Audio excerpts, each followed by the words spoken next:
हाँ जी, वार्तिक विवेक पुस्तक का ਆਪਾਂ डॉक्टर सुरजीत पात्र ਦਾ ਲਿਖਿਆ ਆਰਟੀਕਲ ਸ਼ੇਅਰ ਕਰ ਰਹੇ ਸੀ। ਉਹ ਸ਼ਹਿਰ ਜਿੱਥੇ ਮੈਂ ਬਿਰਖ ਬਣਿਆ। ਇਹਦੇ ਚ ਆਪਾਂ ਗੱਲਾਂ ਕਰ ਰਹੇ ਸੀ ਕਿ ਜਿਵੇਂ ਹੌਸਟਲਸ ਦੇ ਵਿੱਚ ਨਾਂ ਰੱਖ ਲੈਂਦੇ ਆ, ਇਸੇ ਤਰ੍ਹਾਂ ਹੀ ਜਿਹੜਾ ਲੇਖਕ ਹੈ ਉਹਦੇ ਵੀ ਜਿਹੜੇ ਯਾਰ ਦੋਸਤ ਹੈ ਜਾਂ ਹੋਰ ਉਹ ਨਾਮ ਰੱਖ ਲੈਂਦੇ ਆ, ਇੱਕ ਦੂਜੇ ਦੇ ਨਾਂ ਰੱਖਦੇ ਆ। ਕਿਸੇ ਦਾ ਲੇਕਿਨ ਲੁਧਿਆਣਵੀ ਰੱਖਦੇ ਆ, ਕਿਸੇ ਦਾ ਪੋਜ਼ੀਅਰ ਰੱਖਦੇ ਆ। ਤਾਂ ਇਸ ਤਰ੍ਹਾਂ ਹੋਰ ਵੀ ਬਹੁਤ ਸਾਰੇ ਦਿਲਚਸਪ ਨਾਮ ਜਿਹੜੇ ਆ ਉਹ ਰੱਖੇ ਜਾਂਦੇ ਆ, ਲੇਕਿਨ ਜਿਹੜਾ ਪੋਜ਼ੀਅਰ ਨਾਂ ਹੈਗਾ ਉਹ ਜ਼ਿਆਦਾ ਮਸ਼ਹੂਰ ਹੁੰਦਾ ਹੈ। ਪੋਜ਼ੀਅਰ ਬਾਰੇ ਆਪਾਂ ਪਹਿਲੇ ਜਿਹੜਾ ਲੈਕਚਰ ਦਾ ਪਹਿਲਾ ਹਿੱਸਾ ਉਹਦੇ ਚ ਗੱਲ ਕੀਤੀ ਸੀ। ਸੁਰਜੀਤ ਮਾਨ ਉਹਦਾ ਨਾਂ ਸੀ, ਉਹ ਪੋਜ਼ ਬਹੁਤ ਬਣਾਉਂਦਾ ਹੁੰਦਾ ਸੀਗਾ, ਪ੍ਰੋਫੈਸਰ ਸੁਰਜੀਤ ਮਾਨ, ਤਾਂ ਜਿਹਦੇ ਕਰਕੇ ਉਹਦਾ ਨਾਂ ਪੋਜ਼ੀਅਰ ਰੱਖਿਆ ਗਿਆ। ਤੇ ਜਦੋਂ ਉਹਦੀ ਕਿਸੇ ਨਾਲ ਦੋਸਤੀ ਹੁੰਦੀ, ਉਹ ਇਹਨਾਂ ਨੂੰ ਘੱਟ ਹੀ ਮਿਲਦਾ, ਜਿਹੜੇ ਸੁਰਜੀਤ ਪਾਤਰ ਜਾਂ ਉਹਦੇ ਜਿਹੜੇ ਸਾਥੀ ਬੇਲੀ ਸੀ ਉਹਨਾਂ ਨਾਲ ਉਹਦੀ ਘੱਟ ਹੀ ਮੁਲਾਕਾਤ ਹੁੰਦੀ।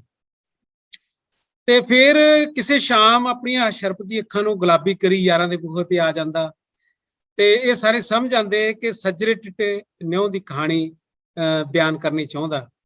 ਉਹ ਕੁਝ ਦਿਨ ਉਦਾਸ ਰਹਿੰਦਾ, ਫਿਰ 9/9 ਹੋ ਕੇ ਉਹ ਚੜਾਂ ਦੇ ਪੱਤਣ ਤੇ ਆ ਜਾਂਦਾ, ਯਾਨੀ ਪਹਿਲਾਂ ਵਾਲੀ ਸਥਿਤੀ ਦੇ ਵਿੱਚ ਉਹ ਫੇਰ ਆ ਜਾਂਦਾ। ਤੇ ਲੇਖਕ ਕਹਿੰਦਾ ਹੈ ਕਿ ਮੈਂ ਉਹਨੂੰ ਮੁਖਾਤਬ ਹੁੰਦਿਆਂ ਹੀ ਇੱਕ ਸ਼ੇਰ ਲਿਖਿਆ ਸੀ, ਅਥਰੂ ਟੈਸਟ ਟਿਊਬ ਚ ਪਾ ਕੇ ਦੇਖਾਂਗੇ, ਅਥਰੂ ਟੈਸਟ ਟਿਊਬ ਚ ਪਾ ਕੇ ਦੇਖਾਂਗੇ, ਕੱਲ ਰਾਤੀ ਤੂੰ ਕਿਸ ਮਹਿਬੂਬ ਨੂੰ ਰੋਇਆ ਸੀ, ਕੱਲ ਰਾਤੀ ਤੂੰ ਕਿਸ ਮਹਿਬੂਬ ਨੂੰ ਰੋਇਆ ਸੀ। ਤੇ ਹੋਸਟਲ ਚ ਅਕਸਰ ਜਿਹੜੇ ਆ ਮਾਝੇ ਮਾਲਵੇ ਦੀ ਜਿਹੜੀ ਬਹਿਸ ਆ ਉਹ ਚੱਲਦੀ ਰਹਿੰਦੀ। ਤੇ ਜਿਹੜਾ ਪੋਜ਼ੀਅਰ ਹੈ ਉਹ ਕਹਿੰਦਾ ਵੀ ਮਲਵਈ ਹੈਮਲੈਟ ਵਰਗੇ ਹੁੰਦੇ ਆ, ਤੇ ਮਝੈਲ ਓਥੈਲੋ ਵਰਗੇ, ਤੇ ਦੁਆਬੀ ਇਬਸਨ ਦੇ ਕਿਰਦਾਰਾਂ ਵਰਗੇ, ਯਾਨੀ ਜਿਹੜੇ ਪੱਛਮੀ ਸਾਹਿਤਕਾਰ ਸੀ ਉਹਨਾਂ ਦੇ ਪਾਤਰਾਂ ਦੇ ਨਾਲ ਇਹਨਾਂ ਲੋਕਾਂ ਨੂੰ ਉਹ ਤਸ਼ਬੀਹ ਦਿਆ ਕਰਦਾ ਸੀ। ਤੇ ਇਹਨਾਂ ਦੇ ਵਿੱਚ ਇੱਕ ਘੋਰ ਮਝੈਲ ਜੋਗਿੰਦਰ ਸਿੰਘ ਕੈਰੋਂ ਸੀ, ਉਹਦੇ ਨਾਲ ਲੇਖਕ ਦੀ ਦੋਸਤੀ ਸ਼ਾਇਦ ਕਦੇ ਨਾ ਹੁੰਦੀ ਜੇ ਉਹ ਉਸਨੂੰ ਆਪਣੇ ਸੁਪਨੇ ਨਾ ਸੁਣਾਉਂਦਾ। ਉਹਦਾ ਕੀ ਕੰਮ ਸੀ ਕਿ ਸਵੇਰੇ ਚਾਹ ਦਾ ਕੱਪ ਫੜ ਕੇ ਉਹ ਲੇਖਕ ਦੇ ਕਮਰੇ 'ਚ ਆ ਜਾਂਦਾ ਤੇ ਕਹਿੰਦਾ, ਯਾਰ ਮੈਨੂੰ ਰਾਤੀ ਸੁਪਨਾ ਬੜਾ ਕਮਾਲ ਦਾ ਆਇਆ।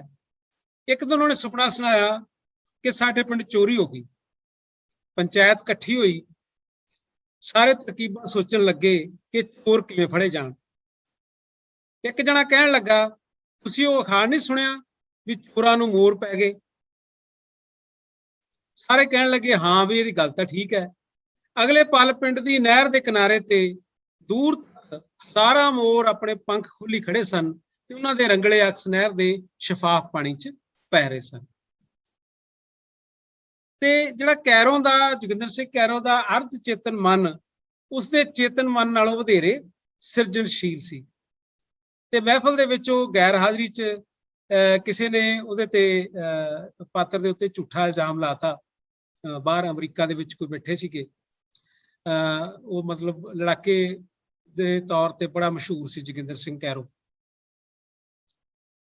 ਤੇ ਅਮਰੀਕਾ 'ਚ ਕਿਸੇ ਨੇ ਪਾਤਰ ਬਾਰੇ ਕੁਛ ਝੂਠਾ ਇਲਜ਼ਾਮ ਲਾਤਾ ਤੇ ਕਿ ਪਾਤਰ ਨੇ ਭਾਸ਼ਾ ਵਿਭਾਗ ਦਾ ਇਨਾਮ ਪਹਿਲਾਂ ਠੁਕਰਾ ਦਿੱਤਾ ਤੇ ਫਿਰ ਲੈ ਲਿਆ। ਤੇ ਕੈਰੋਂ ਜਿਹੜਾ ਸੀਗਾ ਉਹ ਕਹਿਣ ਵਾਲੇ ਬੰਦੇ ਨਾਲ ਗਾਲੋ ਗਾਲੀ ਹੋ ਗਈ। ਇਹ ਗੱਲ ਸੁਣ ਕੇ ਐਡਮਿੰਟਨ ਵਾਲਾ ਇੱਕ ਹਰਦੇਵ ਸਿੰਘ ਵਿਰਕ ਸੀ, ਉਹ ਕਹਿਣ ਲੱਗਾ ਪਾਤਰ ਨੂੰ ਕਿ ਪਾਤਰ ਯਾਰ ਤੂੰ ਆਪ ਤਾਂ ਬੜਾ ਮਲੂਕ ਜਿਹਾ ਕਵੀ ਹੈ, ਪਰ ਤੇਰੇ ਪਿੱਛੇ ਕੈਰੋਂ, ਵਿਰਕ, ਸੰਧੂ, ਵਰਿਆਮ ਸੰਧੂ ਜਿਹੜਾ ਪ੍ਰਸਿੱਧ ਕਹਾਣੀਕਾਰ ਹੈ, ਬਰਾੜ ਵਰਗੀਆਂ ਖੁੰਖਾਰ ਕੌਮਾਂ ਕੰਧ ਬਣ ਕੇ ਖੜ ਜਾਂਦੀਆਂ। ਸੰਧੂ ਬਰਾੜ ਤੋਂ ਦਾ ਭਾਵ ਵਰਿਆਮ ਤੇ ਸ਼ੁਭਪ੍ਰੇਮ ਵੱਲ ਸੀ। ਸ਼ੁਭਪ੍ਰੇਮ ਬਰਾੜ ਸਾਹਿਤਕਾਰਾਂ ਨਾਲ ਦੋਸਤੀਆਂ ਪਾਲਣ ਦੇ ਵਿੱਚ ਵੱਧ ਪ੍ਰਸਿੱਧ ਹੈ। ਜਿੱਥੇ ਕੋਈ ਚੰਗਾ ਸਮਾਗਮ ਹੁੰਦਾ ਹੈ ਉੱਥੇ ਸ਼ੁਭਪ੍ਰੇਮ ਬਰਾੜ ਤੁਹਾਨੂੰ ਦੇਖਣ ਨੂੰ ਮਿਲਦਾ।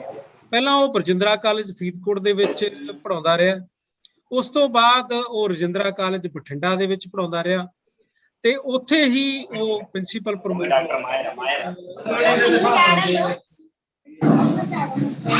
ਮਿਊਟ ਕਰੋ ਵੀ, ਮਾਈਕ ਮਿਊਟ ਕਰੋ। ਜਿਹੜਾ ਉਹ ਬਰਜਿੰਦਰਾ ਕਾਲਜ ਸੀ, ਬਰਜਿੰਦਰਾ ਤੋਂ ਫਿਰ ਰਜਿੰਦਰਾ ਕਾਲਜ ਬਠਿੰਡੇ ਗਿਆ, ਬਠਿੰਡੇ ਤੋਂ ਫਿਰ ਉਹ ਪ੍ਰਿੰਸੀਪਲ ਪ੍ਰਮੋਟ ਹੋ ਗਿਆ ਗਵਰਨਮੈਂਟ ਕਾਲਜ ਸਰਦਾਰਗੜ੍ਹ ਗਿੱਦੜਬਾਹੇ ਦੇ ਕੋਲੇ ਕਾਲਜ ਹੈ, ਉੱਥੇ ਉਹ ਪ੍ਰਿੰਸੀਪਲ ਰਿਹਾ ਤੇ ਅੱਜ ਕੱਲ ਰਿਟਾਇਰਮੈਂਟ ਲਾਈਫ ਜਿਹੜੀ ਹੈ ਉਹ ਗੁਜ਼ਾਰ ਰਿਹਾ। ਉਹ ਸ਼ੁਭਪ੍ਰੇਮ ਬਰਾੜ ਬੜਾ ਆਪਣੇ ਆਪ ਦੇ ਵਿੱਚ ਬੜਾ ਖੂਬਸੂਰਤ ਬੰਦਾ ਸੀ। ਉਹ ਜੀਓਗ੍ਰਾਫੀ ਦਾ ਉਹ ਪ੍ਰੋਫੈਸਰ ਸੀ, ਲੇਕਿਨ ਉਹਦੀ ਦੋਸਤੀ ਜਿਹੜੀ ਹੈ ਲਿਟਰੇਚਰ ਨਾਲ ਸੰਬੰਧਿਤ ਲੋਕਾਂ ਨਾਲ ਸੀ। ਤੇ ਸ਼ੁਭਪ੍ਰੇਮ ਬਰਾੜ ਵਾਲੇ ਇਹ ਵੀ ਕਿਹਾ ਜਾਂਦਾ ਹੈ ਕਿ ਉਹ ਅਜਿਹਾ ਬੰਦਾ ਹੈ ਜਿਹੜਾ ਕਦੇ ਬੁੱਢਾ ਹੀ ਨਹੀਂ ਹੋ ਸਕਦਾ। ਜੇ ਤੁਸੀਂ ਅੱਜ ਵੀ ਉਹਨੂੰ ਦੇਖੋ ਤਾਂ ਤੁਹਾਨੂੰ ਲੱਗੇਗਾ ਨਹੀਂ ਕਿ ਉਹ ਰਿਟਾਇਰਡ ਪਰਸਨੈਲਿਟੀ ਹੈ, ਵੀ ਉਹ ਬੜੀ ਅੱਛੀ ਸਿਹਤ ਨਾਲ ਆਪਣਾ ਜੀਵਨ ਜਿਹੜਾ ਹੈ ਉਹ ਗੁਜ਼ਾਰ ਰਿਹਾ। ਤੇ ਪਟਿਆਲੇ ਦੂਜਾ ਮਿੱਠਾ ਮਝੈਲ ਸਭਰਾਵਾਂ ਦਾ ਰਣਜੀਤ ਪਾਤਰ ਨੂੰ ਮਿਲਦਾ ਹੈ, ਦੀਵਾਨਗੀ ਤੇ ਮੋਹ ਦਾ ਭਰਿਆ ਹੋਇਆ। ਉਹ ਕਹਿੰਦਾ ਕਿ ਉਹਦਾ ਇੱਕ ਦ੍ਰਿਸ਼ ਕਦੀ ਨਾ ਭੁੱਲਣ ਵਾਲਾ ਹੈ ਕਿ ਉਹਦੀ ਇੱਕ ਜਮਾਤਣ ਮੁਸਲਮਾਨ ਕੁੜੀ ਸਰਵਰੀ ਭੱਟੀ ਉਹਨੂੰ ਬਹੁਤ ਚੰਗੀ ਲੱਗਦੀ ਸੀ ਤੇ ਉਹ ਰੰਗੀਲੇ ਨੇ 4 ਚਿੱਟੀਆਂ ਪੱਗਾਂ ਖਰੀਦੀਆਂ ਤੇ ਕੁੜੀਆਂ ਦੇ ਹੋਸਟਲ ਜਾ ਕੇ ਸਰਵਰੀ ਨੂੰ ਕਹਿਣ ਲੱਗਾ, ਇਹ 4 ਪੱਗਾਂ ਜਿਹੜੀਆਂ ਉਹ ਰੰਗਵਾ ਦੇ ਆਪਣੀ ਪਸੰਦ ਦੀਆਂ। ਤੇ ਸਾਰੀਆਂ ਕੁੜੀਆਂ ਇਕੱਠੀਆਂ ਹੋ ਗਈਆਂ, ਉਹ ਸਰਵਰੀ ਨੂੰ ਛੇੜਨ ਲੱਗ ਪਈਆਂ ਕਿ ਤੇਰਾ ਜਮਾਤੀ ਤਾਂ ਬੜਾ ਰੰਗੀਲਾ ਹੈ। ਹੋਸਟਲ ਦੇ ਵਿੱਚ ਜਿਹੜਾ ਉਹ ਪਾਤਰ ਦਾ ਲਿਖਿਆ ਹੋਸਟਲ ਤਰਾਨਾ ਬਹੁਤ ਗਾਇਆ ਜਾਂਦਾ ਸੀ। ਉਹ ਸੀ ਕਿ ਗੱਦੀ ਤਲਵਾਰ ਕੁਝ ਨਾ ਸਕੀ ਸਵਾਰ, ਇੱਕ ਗੋਲੀ ਵਿਦਰੋਹੀਆਂ ਮਾਰੀ, ਇੱਕ ਮਾਰੀ ਸਰਕਾਰ, ਹਾਹਾਕਾਰ ਹਾਹਾਕਾਰ। ਤੇ ਮਸ਼ਹੂਰ ਕਵੀਆਂ ਦੀਆਂ ਕਵਿਤਾਵਾਂ ਦੀਆਂ ਪਰੋਡੀਆਂ ਵੀ ਖੂਬ ਚੱਲਦੀਆਂ। ਪਰੋਡੀ ਤੁਸੀਂ ਸਮਝਦੇ ਹੋ ਕਿ ਇੱਕ ਗੀਤ ਹੁੰਦਾ, ਫਿਰ ਉਹਦੇ ਵਿਰੋਧ ਦੇ ਵਿੱਚ ਇੱਕ ਗੀਤ ਕੋਈ ਹੋਰ ਸਿਰਜ ਲਿਆ ਜਾਂਦਾ। ਤਾਂ ਉਹ ਕੀ ਸੀ ਕਿ ਮਾਏ ਨੀ ਮਾਏ ਮੈਨੂੰ ਗਮ ਦਾ ਸੂਟ ਸਵਾ ਦੇ, ਆਹਾਂ ਦੇ ਕਾਲਰ ਤੇ ਹੰਝੂਆਂ ਦੀ ਝਾਲਰ ਵਿੱਚ ਬਟਨ ਬਿਰਹੋਂ ਦੇ ਲਾ ਦੇ। ਤੇ ਇੱਕ ਹੋਰ ਦਿਲਚਸਪ ਪੈਰੋਡੀ ਇਸ ਤਰ੍ਹਾਂ ਸੀਗੀ ਕਿ ਜਦੋਂ ਤੇਥੋਂ ਵਿਛੜ ਕੇ ਆਖਰੀ ਵਾਰੀ ਮੈਂ ਆਪਣੇ ਪਿੰਡ ਆ ਰਿਹਾ ਸੀ, ਮੇਰੇ ਸਾਈਕਲ ਦਾ ਘੰਟੀ ਤੋਂ ਸਵਾ ਸਭ ਕੁਝ ਖੜਕਦਾ ਸੀ, ਨਾ ਮੇਰੇ ਵਿੱਚ ਕੋਈ ਫੂਕ ਬਾਕੀ ਸੀ। ਫੂਕ ਕੀ ਹੁੰਦੀ ਹੈ? ਹਵਾ। ਨਾ ਮੇਰੇ ਵਿੱਚ ਕੋਈ ਫੂਕ ਬਾਕੀ ਸੀ, ਨਾ ਮੇਰੇ ਸਾਈਕਲ ਦੇ ਪਹੀਆਂ ਵਿੱਚ। ਤੇ ਮੈਂ ਇੰਜ ਸੱਚ ਅਚੇਤੇ ਜਾਣਦਾ ਸਾਂ ਕਿ ਸਾਈਕਲ ਦਾ ਤਾਂ ਸ਼ਾਇਦ ਫੂਕ ਬਾਜੋਂ ਸਰ ਹੀ ਸਕਦਾ ਹੈ, ਬੰਦੇ ਦਾ ਨਹੀਂ ਸਰਦਾ। ਇਵੇਂ ਡਾਕਟਰ ਹਰਚਰਨ ਸਿੰਘ ਹੋਰਾਂ ਦੀ ਕਿਤਾਬ ਸਾਰੇ ਦੇ ਸਾਰੇ ਇਕਾਂਗੀ ਤੇ ਉਹਨਾਂ ਦੇ ਤਕੀਆ ਕਲਾਮ ਬੱਲੇ ਬੱਲੇ ਨੂੰ ਜੋੜ ਕੇ ਲਿਖੀ ਇੱਕ ਕਵਿਤਾ ਬੜੀ ਮਸ਼ਹੂਰ ਸੀ। ਡਾਕਟਰ ਹਰਚਰਨ ਸਿੰਘ ਨੇ ਬਹੁਤ ਸਾਰੇ ਇਕਾਂਗੀ ਲਿਖੇ ਨੇ, ਬੜਾ ਪ੍ਰਸਿੱਧ ਇਕਾਂਗੀਕਾਰ ਹੋਇਆ ਡਾਕਟਰ ਹਰਚਰਨ ਸਿੰਘ, ਜਿਹੜੇ ਨੰਦਾ ਤੋਂ ਬਾਅਦ ਜਿਨ੍ਹਾਂ ਨੇ ਪੰਜਾਬੀ ਨਾਟਕ ਨੂੰ ਬਹੁਤ ਅੱਗੇ ਲੈ ਕੇ ਆਂਦਾ, ਉਹਨਾਂ 'ਚ ਡਾਕਟਰ ਹਰਚਰਨ ਸਿੰਘ ਇੱਕ ਨਾਂ ਹੈ। ਉਹ ਕੀ ਕਵਿਤਾ ਸੀਗੀ? ਜਿਨ੍ਹਾਂ ਰੁੱਖਾਂ ਦੇ ਥੱਲੇ ਮਿਲਣ ਸੱਜਣ ਸੱਜਣਾ ਨੂੰ ਕੱਲੇ ਕੱਲੇ, ਉਹਨਾਂ ਰੁੱਖਾਂ ਨੂੰ ਕੋਈ ਫੁੱਲ ਪੈਂਦੇ ਬੱਲੇ ਬੱਲੇ। ਜਿਨ੍ਹਾਂ ਨਦੀਆਂ ਕਿਨਾਰੇ ਯਾਰਾਂ ਦੇ ਯਾਰ ਮਾਰੇ, ਯਾਰਾਂ ਨੇ ਯਾਰ ਮਾਰੇ, ਉਹਨਾਂ ਦੇ ਸੁੱਕ ਜਾਂਦੇ ਨੀਰ ਸਾਰੇ ਦੇ ਸਾਰੇ। ਬਿਰਖ ਮੇਰੀਆਂ ਗਜ਼ਲਾਂ 'ਚ ਰੂਪ ਪਲਟ ਕੇ ਵਾਰ-ਵਾਰ ਆਉਂਦਾ ਰਿਹਾ। ਯਾਨੀ ਬਿਰਖ ਜਿਹੜਾ ਇੱਕ ਅਜਿਹਾ ਲਫ਼ਜ਼ ਹੈ ਜਿਹੜਾ ਸੁਰਜੀਤ ਪਾਤਰ ਦੀ ਕਵਿਤਾ ਦੇ ਵਿੱਚ ਤੁਹਾਨੂੰ ਬਹੁਤ ਦੇਖਣ ਨੂੰ ਮਿਲਦਾ ਹੈ।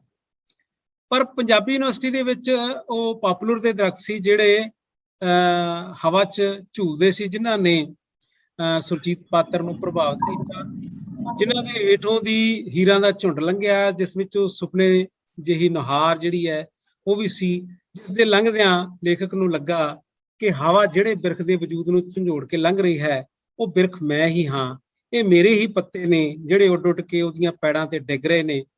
ਇਹ ਉਹ ਸ਼ਹਿਰ ਹੈ ਜਿੱਥੇ ਪਹਿਲੀ ਵਾਰ ਬਿਰਖ ਬਣਦਾ ਲੇਖਕ, ਤੇ ਉਹ ਇਹ ਗਜ਼ਲ ਲਿਖਦਾ।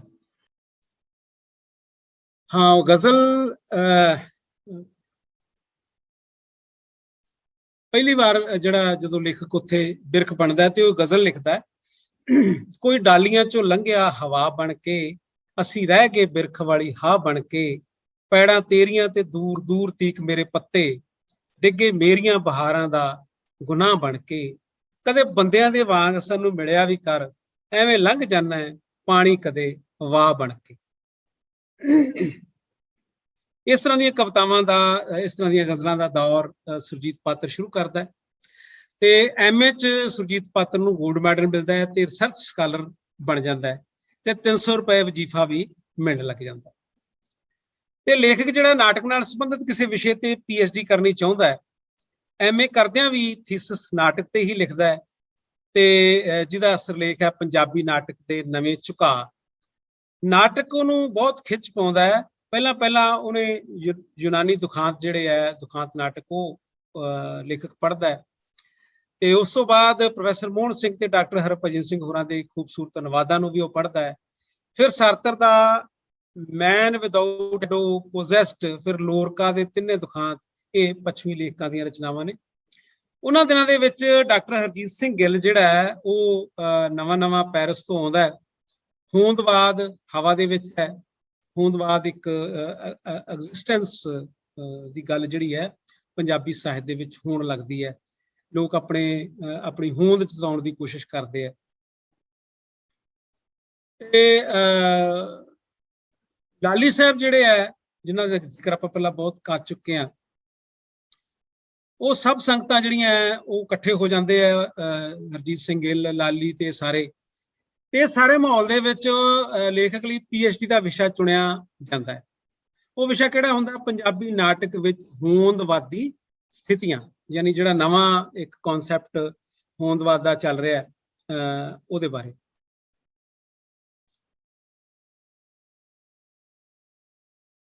ਤੇ ਸਾਰਤਰ ਤੇ ਕਾਮੂ ਨੂੰ ਪੜ੍ਹ ਪੈਰਾਂ ਹੇਠ ਠੱਗ ਬਣਨ ਲੱਗੀ ਜਦੋਂ ਇਹਨਾਂ ਲੇਖਕਾਂ ਨੂੰ ਪੜ੍ਹਿਆ ਲੇਖਕ ਨੇ। ਸਭ ਰਿਸ਼ਤਿਆਂ ਦੀ ਪੁਣਤੀ ਦੇ ਪਿਛਲੇ ਪਾਸੇ ਦੀਆਂ ਹਉਮੈ ਖੁਦਗਰਜ਼ੀ ਦੀਆਂ ਗੰਢਾਂ ਨਜ਼ਰੀ ਆਉਣ ਲੱਗੀਆਂ। ਇਹ ਸਭ ਕੁਝ ਬਹੁਤ ਸੰਤਾਪਮਈ ਸੀ। ਜਿਵੇਂ ਇੱਕ ਸ਼ੇਰ ਦਾ ਜ਼ਿਕਰ ਕਰਦਾ ਲੇਖਕ, ਦੇਖਾ ਹੈ ਜ਼ਿੰਦਗੀ को कुछ इतने करीब से, देखा है जिंदगी को कुछ इतने करीब से, चेहरे तमाम लगने लगे हैं अजीब से। ਤੇ ਇਹਦੇ ਚ ਅੱਗ ਸੀ ਪਰ ਚਾਨਣ ਵੀ ਬਹੁਤ ਸੀ। ਇਹਨਾਂ ਦਿਨਾਂ ਵਿੱਚ ਹੀ ਲੇਖਕ ਨੇ ਇੱਕ ਕਵਿਤਾ ਲਿਖੀ, ਇਸ ਤੋਂ ਅੱਗੇ ਤਾਂ ਨੰਗੀਆਂ ਝੀਲਾਂ ਨੇ ਮੇਰੇ ਯਾਰ, ਦੁੱਧ ਦੇ ਬੁੱਤਾਂ ਨੂੰ ਚੜ੍ਹਦੀ ਹੈ ਕਹਿਰ ਕੁਫਰ ਬਹਾਰ, ਐਸੀ ਪੱਤਝੜ ਦੀ ਪੌਣ ਵਗਦੀ ਹੈ, ਜਿਸ ਲਈ ਜਿਸਮ ਤੇ ਵਸਤਰ ਤਾਂ ਸਿਰਫ ਪੱਤੇ ਨੇ। ਇੰਨੇ ਭਾਵਕ ਨਾ ਹੋਈਏ ਨਾਟਕ ਵਿੱਚ ਕਿ ਖੁਦਕਸ਼ੀ ਵਾਸਤੇ ਸੱਚਮੁੱਚ ਦਾ ਜ਼ਹਿਰ ਪੀ ਲਈਏ। ਛੱਡ ਪਰੇ ਮੋਹ ਤੇ ਮਮਤਾ ਦਾ ਹੁਣ ਮਜ਼ਾਕ, ਬਹੁਤ ਹੋ ਚੁੱਕਿਆ ਸ਼ਾਮ ਢਲਦੀ ਹੈ ਤੇ ਆ ਜਾ ਮੁੜ ਚੱਲੀਏ। ਇਸ ਤੋਂ ਅੱਗੇ ਤਾਂ ਹੰਸ ਪਾਉਣ ਵਗੇ, ਦੁੱਧ ਤੋਂ ਪਾਣੀ ਵਿਛੜ ਕੇ ਰੋਂਦੇ ਨੇ। ਇਸ ਤੋਂ ਅੱਗੇ ਤਾਂ ਪ੍ਰੇਤ ਪਿੱਤਰਾਂ ਦੇ ਬਣ ਕੇ ਪੌਣਾ ਵਣਾ ਚ ਫਿਰਦੇ ਨੇ। ਇਸ ਤੋਂ ਅੱਗੇ ਤਾਂ ਹਰ ਕਦਮ ਹੇਠਾਂ ਮਾਂ ਦੀ ਲੋਰੀ ਦਾ ਟੁਕੜਾ ਆਵੇਗਾ।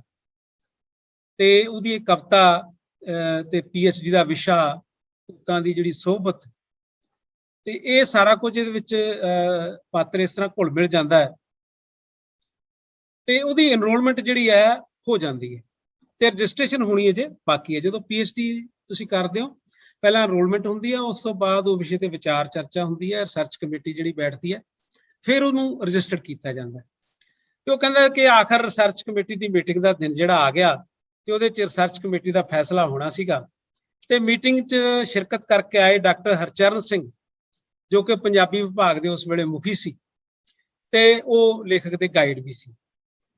ਤੇ ਉਹ ਪਾਤਰ ਨੂੰ ਰਾਹ ਦੇ ਵਿੱਚ ਹੀ ਮਿਲ ਪੈਂਦੇ ਆ ਤੇ ਕਹਿੰਦੇ ਆ, ਬੱਲੇ ਬੱਲੇ, ਹੁਣ ਪੂਰਾ ਜ਼ੋਰ ਲਾ ਕੇ ਕੰਮ ਕਰਦੇ, ਤੇਰੀ ਰਜਿਸਟ੍ਰੇਸ਼ਨ ਹੋ ਗਈ ਹੈ, ਬਸ ਥੋੜਾ ਜਿਹਾ ਤੇਰਾ ਵਿਸ਼ਾ ਬਦਲ ਦਿੱਤਾ ਹੈ।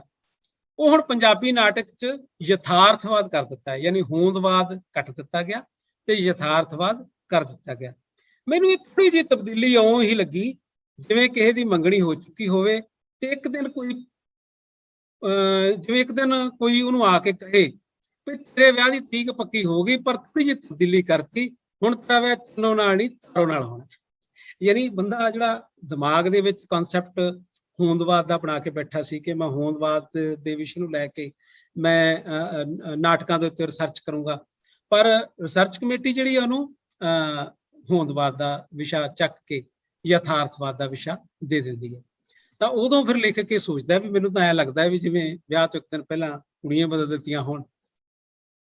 ਤੇ ਮਤਲਬ ਕੀ ਹੈ ਕਿ ਉਹ ਵਿਆਹ ਹੋਇਆ ਹੀ ਨਹੀਂ, ਭਾਵ ਉਹਦੀ ਜਿਹੜੀ PhD ਹੈ ਉਹ ਰਹਿੰਦੀ ਰਹਿ ਜਾਂਦੀ ਹੈ। ਤੇ ਫਿਰ ਕਈ ਦਹਾਕਿਆਂ ਬਾਅਦ ਉਹ ਗੁਰੂ ਨਾਨਕ ਬਾਣੀ ਬਾਰੇ PhD ਕਰਦੇ ਆ ਤੇ ਇੱਥੇ ਹੀ ਰਹਿੰਦਿਆਂ ਉਹ ਲਾਲ ਹਨੇਰੀ ਝੁੱਲੀ, ਜਿਸ ਨੂੰ ਨਕਸਲਾਈਟ ਲਹਿਰ ਕਹਿੰਦੇ ਆ, 1968-69 ਦੇ ਵਿੱਚ ਪੰਜਾਬ ਦੇ ਵਿੱਚ ਨਕਸਲਾਈਟ ਮੂਵਮੈਂਟ ਜਿਹੜੀ ਆ ਉਹ ਬਹੁਤ ਜ਼ੋਰਾਂ ਤੇ ਰਹੀ। ਪਿਆਰੇ ਵਿਦਿਆਰਥੀਓ, ਨਕਸਲਾਈਟ ਮੂਵਮੈਂਟ ਬਾਰੇ ਥੋੜੀ ਜਿਹੀ ਜਾਣਕਾਰੀ ਦੱਸਦੇ ਹਾਂ ਕਿ ਇਹ ਪੱਛਮੀ ਬੰਗਾਲ ਦੇ ਸਿਲੀਗੁੜੀ ਇਲਾਕੇ ਦੇ ਵਿੱਚੋਂ ਇੱਕ ਨਕਸਲਬਾੜ ਪਿੰਡ ਸੀਗਾ, ਉੱਥੋਂ ਇਹ ਲਹਿਰ ਉੱਠੀ ਸੀ। ਇਸ ਲਹਿਰ ਦਾ ਮਤਲਬ ਕੀ ਸੀ ਕਿ ਜਿਹੜੇ ਲੋਕ ਖੇਤਾਂ 'ਚ ਕੰਮ ਕਰਦੇ ਆ ਉਹਨਾਂ ਖੇਤਾਂ ਦੇ ਉੱਤੇ ਮਾਲਕੀ ਹੋਣੀ ਚਾਹੀਦੀ ਹੈ। ਕਿਤੇ ਨਾ ਕਿਤੇ ਸਮਾਜਵਾਦ ਦੀ ਗੱਲ, ਕਿਤੇ ਨਾ ਕਿਤੇ ਕਾਰਲ ਮਾਰਕਸ ਦੀ ਫਿਲਾਸਫੀ, ਸਾਰੀਆਂ ਚੀਜ਼ਾਂ ਰਲੀਆਂ ਹੋਈਆਂ ਸੀ, ਜਿਹਦੇ 'ਚ ਬੜਾ ਜੋਸ਼ ਸੀ ਲੋਕਾਂ ਦੇ ਵਿੱਚ। ਇਸ ਲਹਿਰ ਨੇ ਬਹੁਤ ਸਾਰੇ ਜਿਹੜੇ ਅਧਿਆਪਕ ਸੀ ਉਹ ਪ੍ਰਭਾਵਿਤ ਕੀਤੇ। ਉਹਨਾਂ ਅਧਿਆਪਕਾਂ ਨੇ ਆਪਣੇ ਵਿਦਿਆਰਥੀ ਨੂੰ ਪ੍ਰਭਾਵਿਤ ਕਰਨ ਦੀ ਕੋਸ਼ਿਸ਼ ਕੀਤੀ। ਲੇਕਿਨ ਇਹ ਲਹਿਰ, ਜਿਵੇਂ ਸਰਕਾਰਾਂ ਜਿਹੜੀਆਂ ਉਹ ਕੋਈ ਵੀ ਚੰਗੀ ਲਹਿਰ ਜਿਹੜੀ ਹੁੰਦੀ ਹੈ, ਜਿਹੜੀ ਉਹਨਾਂ ਦੇ ਪੱਖ 'ਚ ਨਹੀਂ ਜਾਂਦੀ ਹੁੰਦੀ, ਉਸ ਲਹਿਰ ਨੂੰ ਦਬਾਉਣਾ ਜਾਣਦੀਆਂ। ਤੇ ਇਸ ਲਹਿਰ ਨੂੰ ਵੀ 1971-71 ਤੱਕ 3-4 ਸਾਲਾਂ ਦੇ ਵਿੱਚ ਸਰਕਾਰ ਨੇ ਬਹੁਤ ਬੁਰੀ ਤਰ੍ਹਾਂ ਦਬਾਉਣ ਦੇ ਵਿੱਚ ਕਾਮਯਾਬੀ ਹਾਸਿਲ ਕਰ ਲਈ। ਹਜੇ ਵੀ ਤੁਸੀਂ ਜਿਹੜੇ ਲੋਕ ਤੁਹਾਨੂੰ ਇਸ ਤਰ੍ਹਾਂ ਦੀਆਂ ਗੱਲਾਂ ਕਰਦੇ ਮਿਲਣਗੇ, ਸਮਾਜਵਾਦ ਦੀਆਂ ਗੱਲਾਂ ਕਰਦੇ ਮਿਲਣਗੇ, ਜਾਂ ਜਿਹੜੇ ਲੋਕ ਇਹ ਗੱਲਾਂ ਕਰਦੇ ਮਿਲਣਗੇ ਕਿ ਸੋਸ਼ਲਿਜ਼ਮ ਹੋਣਾ ਚਾਹੀਦਾ ਹੈ, ਇਕਸਾਰਤਾ ਹੋਣੀ ਚਾਹੀਦੀ ਹੈ, ਇੱਕੋ ਜਿਹੇ ਸਕੂਲ ਹੋਣੇ ਚਾਹੀਦੇ ਆ ਸਾਰਿਆਂ ਵਾਸਤੇ, ਇੱਕੋ ਜਿਹੇ ਸਾਰਿਆਂ ਵਾਸਤੇ ਕਾਲਜ ਹੋਣੇ ਚਾਹੀਦੇ ਆ, ਇੱਕੋ ਜਿਹੀਆਂ ਫੈਸਿਲਿਟੀਆਂ ਸਾਰਿਆਂ ਵਾਸਤੇ ਹੋਣੀਆਂ ਚਾਹੀਦੀਆਂ, ਚਾਹੇ ਕੋਈ ਅਮੀਰ ਹੋਵੇ ਚਾਹੇ ਕੋਈ ਗਰੀਬ ਹੋਵੇ। ਜਿਹੜਾ ਬੰਦਾ ਇਸ ਤਰ੍ਹਾਂ ਦੀ ਗੱਲ ਕਰਦਾ, ਕਿਤੇ ਨਾ ਕਿਤੇ ਉਹ ਇਸ ਲਹਿਰ ਤੋਂ ਪ੍ਰਭਾਵਿਤ ਸੀ ਜਾਂ ਉਹ ਪ੍ਰਭਾਵਿਤ ਹੈ। ਤਾਂ ਇਸ ਨਕਸਲਾਈਟ ਮੂਵਮੈਂਟ ਦੇ ਦੌਰਾਨ ਬੜਾ ਕੁਝ ਹੋਇਆ। ਇਹ ਜਿਹੜਾ ਅਮਰਜੀਤ ਚੰਦਨ, ਇੱਕ ਬਹੁਤ ਅੱਛਾ ਰਾਈਟਰ ਸੀ, ਅੱਜ ਕੱਲ੍ਹ ਫੋਰਨ ਦੇ ਵਿੱਚ ਰਹਿੰਦਾ, ਉਹ ਰੂਪੋਸ਼ ਹੋ ਗਿਆ। ਇੱਥੇ ਹੀ ਲੇਖਕ ਨੂੰ ਪਾਸ਼ ਦੀਆਂ ਪਹਿਲ ਪ੍ਰੀਠੀਆਂ ਕਵਿਤਾਵਾਂ ਜਿਹੜੀਆਂ ਉਹ ਪੜ੍ਹਨ ਦਾ ਮੌਕਾ ਮਿਲਿਆ। ਪਾਸ਼ ਜਿਹੜਾ ਨਕਸਲਾਈਟ ਮੂਵਮੈਂਟ ਦੇ ਵਿੱਚ, ਜਿਹਨੂੰ ਜੁਝਾਰਵਾਦੀ ਕਵੀ ਦੇ ਤੌਰ ਤੇ ਜਾਣਿਆ ਜਾਂਦਾ ਹੈ, ਉਸਨੇ ਬੜੀ ਖੂਬਸੂਰਤ ਕਵਿਤਾ ਇਸ ਸਮੇਂ 'ਚ ਲਿਖੀ, ਜਿਹੜੀ ਅੱਜ ਵੀ ਪ੍ਰਸੰਗਕ ਹੈ। ਅੱਜ ਵੀ ਸਾਡੀ ਨੌਜਵਾਨ ਪੀੜ੍ਹੀ ਉਸ ਕਵਿਤਾ ਨੂੰ ਪਸੰਦ ਕਰਦੀ ਹੈ। ਕਿਸ ਤਰ੍ਹਾਂ ਦੀ ਕਵਿਤਾ ਸੀ ਉਹ ਕਿ ਮੈਂ ਖੇਤਾਂ ਦਾ ਪੁੱਤ ਹੋ ਕੇ ਤੁਹਾਡੇ ਚਗਲੇ ਹੋਏ ਸਵਾਦਾਂ ਦੀ ਗੱਲ ਨਹੀਂ ਕਰਾਂਗਾ। ਜਾਂ ਸਭ ਤੋਂ ਖਤਰਨਾਕ ਉਹਦੀ ਇੱਕ ਕਵਿਤਾ ਬੜੀ ਮਸ਼ਹੂਰ ਹੈ, ਸਭ ਤੋਂ ਖਤਰਨਾਕ ਉਹ ਅੱਖ ਹੁੰਦੀ ਹੈ ਜੋ ਸਭ ਕੁਝ ਦੇਖਦੀ ਹੋਈ ਵੀ ਠੰਡੀ ਯੱਖ ਹੁੰਦੀ ਹੈ।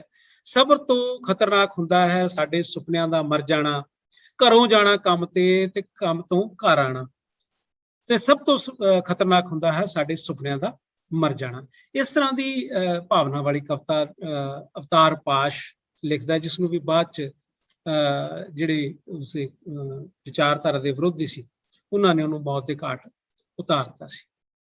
ਜਿਵੇਂ ਡਾਕਟਰ ਰਵਿੰਦਰ ਰਵੀ ਦਾ ਆਪਾਂ ਪਿਛਲੇ ਲੈਕਚਰ ਜ਼ਿਕਰ ਕੀਤਾ ਸੀ, ਉਹਦੀ ਹੱਤਿਆ ਕਰ ਦਿੱਤੀ ਗਈ ਸੀ। ਇਸੇ ਤਰ੍ਹਾਂ ਪਾਸ਼ ਦੀ ਵੀ ਹੱਤਿਆ ਕਰ ਦਿੱਤੀ ਗਈ ਸੀ। ਤੇ ਅੱਗੇ ਲਿਖ ਗੱਲ ਕਰਦਾ ਹੈ ਕਿ ਅਨੇਕ ਚਿਹਰੇ ਇਸ ਸ਼ਹਿਰ ਦੇ ਵਿੱਚ ਉਹਨੂੰ ਦੇਖਣ ਨੂੰ ਮਿਲੇ। ਡਾਕਟਰ ਅਤਰ ਸਿੰਘ ਵੀ ਉਹਨੇ ਸਭ ਤੋਂ ਪਹਿਲਾਂ ਇੱਥੇ ਦੇਖਿਆ। ਡਾਕਟਰ ਅਤਰ ਸਿੰਘ ਪੰਜਾਬ ਯੂਨੀਵਰਸਿਟੀ ਚੰਡੀਗੜ੍ਹ ਦਾ ਪੰਜਾਬੀ ਵਿਭਾਗ ਦਾ ਮੁਖੀ ਰਿਹਾ ਔਰ ਬਹੁਤ ਅੱਛਾ ਆਲੋਚਕ ਗਿਣਿਆ ਜਾਂਦਾ। ਜੋਗਾ ਸਿੰਘ ਮਿਲਿਆ, ਸੂਬਾ ਸਿੰਘ ਮਿਲਿਆ, ਤਰਲੋਚਨ ਵੀ ਆਪਣੀਆਂ ਬੇਚੈਨੀਆਂ ਸਮੇਤ ਇੱਥੇ ਹੀ ਮਿਲਦਾ ਹੈ। ਅਨੂਪ ਵਿਰਕ ਤੇ ਦਰਬਾਰਾ ਸਿੰਘ ਇੱਥੇ ਹੀ ਮਿਲਦੇ ਆ, ਸਾਰੇ ਸਾਹਿਤਕਾਰਾਂ ਦੇ ਨਾਮ। ਸ਼ਰਬਤ ਤੇ ਤੋਤੇ ਰੰਗੀ ਪੱਗ ਵਾਲਾ ਮੋਹਰਜੀਤ ਵੀ ਇੱਥੇ ਹੀ ਮਿਲਦਾ ਹੈ। ਇੱਥੇ ਹੀ ਉਹਨੂੰ ਮਿਲਦਾ ਹੈ ਰਣਜੀਤ ਸਿੰਘ ਬਾਜਵਾ, ਜਿਹੜਾ ਹਰ ਭਾਸ਼ਣ ਪ੍ਰਤੀਯੋਗਤਾ 'ਚ ਅਵਲ ਰਹਿੰਦਾ ਸੀ। ਭਾਸ਼ਣ ਭਾਵੇਂ ਧਰਮ ਬਾਰੇ ਹੋਵੇ, ਭਾਵੇਂ ਵਿਗਿਆਨ ਬਾਰੇ, ਭਾਵੇਂ ਸ਼ਹੀਦ ਭਗਤ ਸਿੰਘ ਬਾਰੇ, ਉਹ ਹਰ ਭਾਸ਼ਣ ਦੇ ਵਿੱਚ ਪੁਰਜ਼ੋਰ ਪਹਿਰੇ ਨਾਲ ਸ਼ੁਰੂ ਕਰਦਾ। ਇੱਕ ਉਹਨੇ ਖਾਸ ਤੌਰ ਤੇ ਪਹਿਰਾ ਬਣਾਇਆ ਹੋਇਆ ਸੀ। ਉਹ ਕੀ ਸੀ ਕਿ ਸਮੇਂ ਦੇ ਰੂਪਾਂਤਮਕ ਗਤੀਸ਼ੀਲ ਪ੍ਰਪੰਚ ਵਿੱਚ ਜ਼ਮੀਨ ਤੇ ਅਸਮਾਨ ਵਿਚਕਾਰ ਲਟਕਦਾ ਪੱਛਮੀ ਪੌਣਾ ਦੇ ਸੰਗੀਤ ਨੂੰ ਸੁਣਦਾ, ਹੋਣ ਤੇ ਅਣਹੋਣ ਦੇ ਤਾਣੇ ਬਾਣੇ ਚੁਲਝਿਆ, ਵਸਤੂਆਂ ਨੂੰ ਪ੍ਰਤੀਕਾਂ ਤੇ ਮਾਨਵ ਨੂੰ ਮਸ਼ੀਨ ਵਿੱਚ ਪਰਿਵਰਤਿਤ ਕਰਦਾ ਆਦਮੀ ਦਾ ਪੁਤਲਾ ਕਿੱਧਰ ਨੂੰ ਜਾ ਰਿਹਾ ਹੈ। ਤੇ ਉਸਦੀ ਇਸ ਤੋਂ ਅੱਗੇ ਉਹਦੀ ਜਿਹੜੀ ਸ਼ਾਬਦਿਕ ਹਨੇਰੀ ਹੈ ਉਹ ਝੁੱਲ ਪੈਂਦੀ ਸੀ, ਜਿਹਦੇ ਅੱਗੇ ਕੋਈ ਨਹੀਂ ਸੀ ਠਹਿਰਦਾ। ਤੇ ਉਹਦਾ ਜਿਹੜਾ ਇਹ ਪਹਿਰਾ ਸੀਗਾ, ਇਹ ਲਾਈਨਾਂ ਜਦੋਂ ਲੈਕਚਰ ਸ਼ੁਰੂ ਕਰਨ ਤੋਂ ਬੋਲਦਾ ਸੀ, ਸਾਰਿਆਂ ਨੂੰ ਲਗਭਗ ਯਾਦ ਹੋ ਚੁੱਕੀਆਂ ਸੀਗੀਆਂ। ਤੇ ਫਿਰ ਉਹ ਦਿਨ ਆਇਆ ਜਦੋਂ ਸਾਰੇ ਝੁੰਡ ਦੇ ਵਿੱਚੋਂ ਬਹੁਤਿਆਂ ਦੇ ਖਿੰਡ ਪੁੰਡ ਜਾਣ ਦਾ ਸਬਬ ਜਿਹੜਾ ਉਹ ਬਣ ਗਿਆ। ਯੂਨੀਵਰਸਿਟੀ 'ਚ ਗੁਰੂ ਨਾਨਕ ਦੇਵ ਜੀ ਦੀ 500 ਸਾਲਾ ਜਨਮ ਸ਼ਤਾਬਦੀ ਮਨਾਈ ਜਾ ਰਹੀ ਸੀ। ਪੰਡਾਲ ਸਜਿਆ ਹੋਇਆ ਸੀ ਤੇ ਕੋਈ ਕੇਂਦਰੀ ਮੰਤਰੀ, ਸ਼ਾਇਦ ਚੌਹਾਨ ਉਹਦਾ ਨਾਂ ਸੀਗਾ, ਉਹ ਭਾਸ਼ਣ ਦੇ ਰਿਹਾ ਸੀ। ਪਹਿਲਾਂ ਮਿੱਥੇ ਪ੍ਰੋਗਰਾਮ ਮੁਤਾਬਕ ਇੱਕ ਗਰਮ ਖਿਆਲੀ ਵਿਦਿਆਰਥੀ ਨੇ ਜਿੰਦਾਬਾਦ ਮੁਰਦਾਬਾਦ ਦੇ ਨਾਅਰੇ ਲਾਉਣੇ ਸ਼ੁਰੂ ਕਰ ਦਿੱਤੇ। ਹਫੜਾ ਦਫੜੀ ਮੱਚ ਗਈ। ਜਿਹੜੇ ਪਹਿਲਾਂ ਹੀ ਤਿਆਰ ਸੀ ਦੌੜ ਗਏ, ਪਰ ਕੁਝ ਅਣਭੋਲ ਵਿਦਿਆਰਥੀ ਸਿਪਾਹੀਆਂ ਦੇ ਪੁਲਿਸ ਦੇ ਹੱਥ ਆ ਗਏ, ਜਿਨ੍ਹਾਂ 'ਚ ਰਣਜੀਤ ਗੀਲਾ ਵੀ ਸੀ, ਸਰਵਰੀ ਵਾਲਾ। ਇੱਕ ਸਿਪਾਹੀ ਨੇ ਕਿਸੇ ਵਿਦਿਆਰਥੀ ਨੂੰ ਗਾਲ ਕੱਢ ਦਿੱਤੀ। ਰੰਗੀਲੇ ਨੇ ਸਿਪਾਹੀ ਨੂੰ ਕਿਹਾ, ਭਾਈ ਸਾਹਿਬ ਤੁਸੀਂ ਆਪਣੇ ਸ਼ਬਦ ਵਾਪਸ ਲਵੋ। ਉਸਨੇ ਸ਼ਬਦ ਤਾਂ ਕੀ ਵਾਪਸ ਲੈਣੇ ਸੀ, ਉਹਨਾਂ ਸ਼ਬਦਾਂ ਦਾ ਲਾਠੀਆਂ ਨਾਲ ਅਨੁਵਾਦ ਕਰਨਾ ਸ਼ੁਰੂ ਕਰਤਾ ਤੇ ਰੰਗੀਲੇ ਦਾ ਕੁੱਟ-ਕੁੱਟ ਕੇ ਬੁਰਾ ਹਾਲ ਕਰਤਾ। ਉਹ ਰੰਗੀਲਾ ਹੁਣ ਜਿਹੜਾ ਅੱਜ ਕੱਲ੍ਹ ਮੈਸੂਰ ਦੇ ਵਿੱਚ ਭਾਸ਼ਾ ਵਿਗਿਆਨ ਦਾ ਅਧਿਆਪਕ ਲੱਗਿਆ ਹੋਇਆ, ਮੈਸੂਰ ਯੂਨੀਵਰਸਿਟੀ ਦੇ ਵਿੱਚ।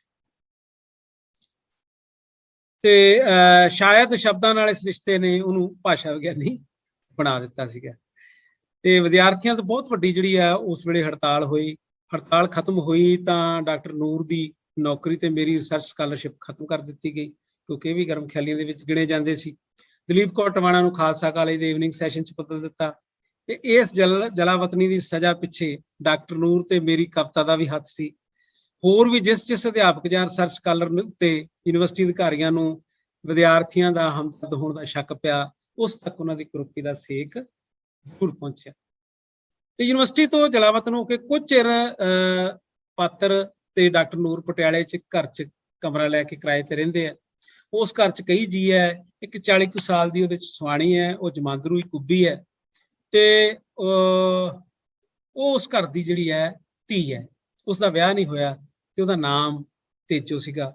ਉਹ ਕਈ ਵਾਰ ਆ ਕੇ ਉਹਨਾਂ ਨਾਲ ਗੱਲਾਂ ਕਰਨ ਲੱਗ ਪੈਂਦੀ ਸੀ। ਇੱਕ ਦਿਨ ਉਹਨੂੰ ਸਸਰੀ ਪੁੱਛ ਲਿਆ, ਤੇਜੋ ਤੇਰੀ ਉਮਰ ਕਿੰਨੀ ਹੈ?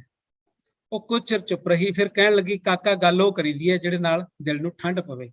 ਮਤਲਬ ਕੀ ਹੈ ਕਿ ਔਰਤ ਨੂੰ ਜਦੋਂ ਤੁਸੀਂ ਉਮਰ ਪੁੱਛੋਗੇ ਉਹਨੂੰ ਇਹ ਗੱਲ ਬਿਲਕੁਲ ਚੰਗੀ ਨਹੀਂ ਲੱਗਦੀ। ਮੈਨੂੰ ਉਸਦੇ ਜਵਾਬ ਤੋਂ ਅਹਿਸਾਸ ਹੋਇਆ ਕਿ ਮੇਰੇ ਸਵਾਲ ਨਾਲ ਉਸਦੇ ਉਦਾਸ ਦਿਲ ਨੂੰ ਕਿੰਨਾ ਦੁੱਖ ਪਹੁੰਚਿਆ ਹੋਊਗਾ। ਮਤਲਬ ਸਾਡੇ ਭਾਣੇ ਮਾਸੂਮ ਜਿਹਾ ਸਵਾਲ ਸੀਗਾ ਉਹਨਾਂ ਦੇ ਮੁਤਾਬਕ, ਲੇਕਿਨ ਉਹ ਉਹਦੇ ਲਈ ਕਿੰਨਾ ਨਿਰਦਈ ਸੀ ਉਹਨੂੰ ਪਤਾ। ਤੇ ਜਦੋਂ ਉਹ ਵਾਕ ਉਹਨਾਂ ਗਹਿਰੇ ਅਖਾਣਾਂ ਸ਼ੇਅਰਾਂ ਸੰਵਾਦਾਂ 'ਚ ਸ਼ਮਾਲ ਹੋ ਗਿਆ, ਜਿਹਨੇ ਲੇਖਕ ਨੂੰ ਜਿਹੜੇ ਲੇਖਕ ਨੂੰ ਹਮੇਸ਼ਾ ਯਾਦ ਆਉਂਦੇ ਰਹਿੰਦੇ ਆ ਤਾਉਮਰ। ਤੇ ਫਿਰ ਲੇਖਕ ਹੋਰੀ ਸਾਰੇ ਯਾਰ ਪਟਿਆਲੇ ਤੋਂ ਉੱਜੜ ਗਏ।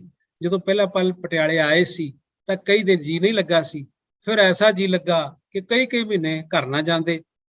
ਫਿਰ ਇਉਂ ਲੱਗਣ ਲੱਗਾ ਜਿਵੇਂ ਕਿੰਨੇ ਬਦਲ ਗਏ ਹੈ ਇੱਥੇ। ਉਹਨਾਂ ਨੇ ਕੀ ਕੁਝ ਪੜ੍ਹਿਆ, ਕੀ ਕੁਝ ਦੇਖਿਆ, ਕੀ ਕੁਝ ਚੱਲਿਆ। ਇਹਨਾਂ ਦਿਨਾਂ ਦੇ ਵਿੱਚ ਹੀ ਉਹ ਇੱਕ ਨਜ਼ਮ ਜਿਹੜੀ ਹੈ ਉਹ ਲਿਖਦਾ ਹੈ। ਕੀ ਨਜ਼ਮ ਆ ਉਹ? ਹੁਣ ਘਰਾਂ ਨੂੰ ਪਰਤਣਾ ਮੁਸ਼ਕਲ ਬੜਾ ਹੈ, ਕੌਣ ਪਹਿਚਾਣੇਗਾ ਸਾਨੂੰ।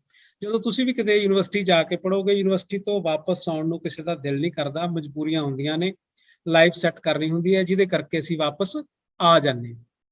ਲੇਕਿਨ ਵਾਪਸ ਆਉਣ ਨੂੰ ਕਿਸੇ ਦਾ ਜੀ ਨਹੀਂ ਕਰਦਾ। ਯੂਨੀਵਰਸਿਟੀ ਦਾ ਮਾਹੌਲ ਹੀ ਕੁਝ ਇਸ ਤਰ੍ਹਾਂ ਦਾ ਹੁੰਦਾ ਹੈ। ਹੁਣ ਘਰਾਂ ਨੂੰ ਪਰਤਣਾ ਮੁਸ਼ਕਲ ਬੜਾ ਹੈ, ਕੌਣ ਪਹਿਚਾਣੇਗਾ ਸਾਨੂੰ। ਮੱਥੇ ਉੱਤੇ ਮੌਤ ਦਸਖਤ ਕਰ ਗਈ ਹੈ, ਚਿਹਰੇ ਉੱਤੇ ਯਾਰ ਪੈੜਾਂ ਛੱਡ ਗਏ ਨੇ। ਸ਼ੀਸ਼ੇ ਵਿੱਚੋਂ ਹੋਰ ਕੋਈ ਝਾਕਦਾ ਹੈ, ਅੱਖਾਂ ਵਿੱਚ ਕੋਰੀ ਲਿਸ਼ਕ ਹੈ। ਕਿਸੇ ਢੱਠੇ ਘਰ ਦੀ ਛੱਤ 'ਚੋਂ ਆਉਂਦੀ ਹੋਈ ਲੂ ਜਿਹੀ। ਇੰਨੇ ਡੁੱਬ ਚੁੱਕੇ ਨੇ ਸੂਰਜ, ਇੰਨੇ ਮਰ ਚੁੱਕੇ ਨੇ ਖੁਦਾ। ਜਿਉਂਦੀ ਮਾਂ ਨੂੰ ਦੇਖ ਕੇ ਆਪਣਾ ਜਾਂ ਉਸ ਦੇ ਪ੍ਰੇਤ ਹੋਣ ਦਾ ਹੋਏਗਾ ਤੌਖਲਾ। ਜਦੋਂ ਚਾਚੀ ਈਸਰੀ ਸਿਰ ਪਲੋਸੇਗੀ ਅਸੀਸਾਂ ਨਾਲ ਮੇਰਾ, ਕਿਸ ਤਰ੍ਹਾਂ ਦੱਸਾਂਗਾ ਮੈਂ ਇਸ ਸਿਰ ਵਿੱਚ ਕਿਸ ਤਰ੍ਹਾਂ ਦੇ ਛਿਪੇ ਹੋਏ ਨੇ ਖਿਆਲ।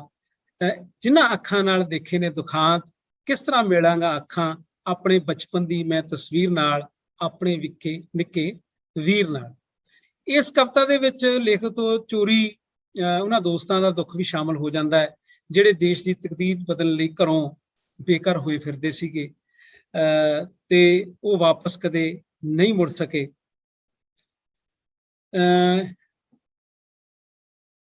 ਉਸ ਘਰ ਤੇ ਪਿੰਡ ਨੂੰ ਯਾਦ ਕਰਦਿਆਂ ਇੱਕ ਗੀਤ ਪੰਜਾਬੀ ਯੂਨੀਵਰਸਿਟੀ ਪਟਿਆਲਾ ਦੇ ਹੋਸਟਲ ਦੇ ਵਿੱਚ ਹੀ ਲੇਖਕ ਲਿਖਦਾ ਹੈ। ਸੁੰਨੇ ਸੁੰਨੇ ਰਾਹਾਂ ਵਿੱਚ ਕੋਈ ਪੈੜ ਏ, ਦਿਲ ਹੀ ਉਦਾਸ ਏ ਜੀ ਬਾਕੀ ਸਭ ਖੈਰ ਏ। ਇਹ ਜਿਹੜਾ ਗੀਤ ਹੈ ਇਹ ਤੁਸੀਂ YouTube ਤੇ ਸਰਚ ਕਰਕੇ ਸੁਣ ਸਕਦੇ ਹੋ। ਹੰਸਰਾਜ ਹੰਸ ਨੇ ਗਾਇਆ ਹੋਇਆ ਬਹੁਤ ਪਿਆਰਾ ਗੀਤ ਹੈ। ਸੁੰਨੇ ਸੁੰਨੇ ਰਾਹਾਂ ਵਿੱਚ ਕੋਈ ਪੈੜ ਏ, ਦਿਲ ਹੀ ਉਦਾਸ ਏ ਜੀ ਬਾਕੀ ਸਭ ਖੈਰ ਏ। ਤੇ ਇਸੇ ਦੌਰਾਨ ਲੇਖਕ ਦੇ ਬੀਜੀ ਮਾਤਾ ਜੀ ਗੁਜ਼ਰ ਜਾਂਦੇ ਆ ਤੇ ਉਹਨਾਂ ਦਾ ਛੋਟਾ ਭਰਾ ਉਪਕਾਰ ਜੋ ਬੀਜੀ ਕੋਲ ਰਹਿੰਦਾ ਹੈ ਹੋਸਟਲ ਦੇ ਵਿੱਚ ਚਲਾ ਜਾਂਦਾ ਹੈ ਤੇ ਘਰ ਨੂੰ ਤਾਲਾ ਲੱਗ ਜਾਂਦਾ ਹੈ।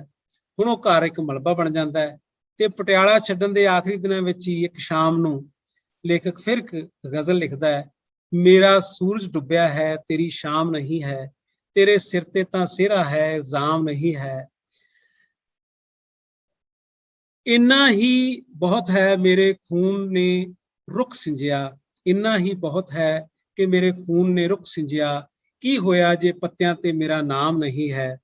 ਮੇਰੇ ਹਥਿਆਰੇ ਨੇ ਗੰਗਾ 'ਚ ਲਹੂ ਧੋਤਾ, ਮੇਰੇ ਹਥਿਆਰੇ ਨੇ ਗੰਗਾ 'ਚ ਲਹੂ ਧੋਤਾ, ਚਨਾਬ ਦੇ ਪਾਣੀਆਂ 'ਚ ਕੋਹਰਾਮ ਨਹੀਂ ਹੈ। ਮੇਰਾ ਨਾਂ ਸਿਰਫ ਕਰੀ ਜੀ ਕੀਤਾ ਤਾਂ ਮੁੜ ਜਾਵੀਂ, ਮੇਰਾ ਨਾਂ ਫਿਕਰ ਕਰੀ ਜੀ ਕੀਤਾ ਤਾਂ ਮੁੜ ਜਾਵੀਂ, ਸਾਨੂੰ ਤਾਂ ਰੂਹਾਂ ਨੂੰ ਆਰਾਮ ਨਹੀਂ ਹੈ। ਤੇ ਹੁਣ ਜਦੋਂ ਵੀ ਲੇਖਕ ਪਟਿਆਲੇ ਜਾਂਦਾ ਹੈ ਤਾਂ ਉਹਨੂੰ ਉਹਦੀਆਂ ਸਾਰੀਆਂ ਯਾਦਾਂ ਜਿਹੜੀਆਂ ਉਸੇ ਤਰ੍ਹਾਂ ਬੇਕਰਾਰ ਕਰਦੀਆਂ। ਹੁਣ ਵੀ ਉੱਥੇ ਉਹਦੇ ਵਰਗੀਆਂ ਬੇਆਰਾਮ ਬੇਚੈਨ ਰੂਹਾਂ ਜ਼ਰੂਰ ਹਾਜ਼ਰ ਰਹਿੰਦੀਆਂ।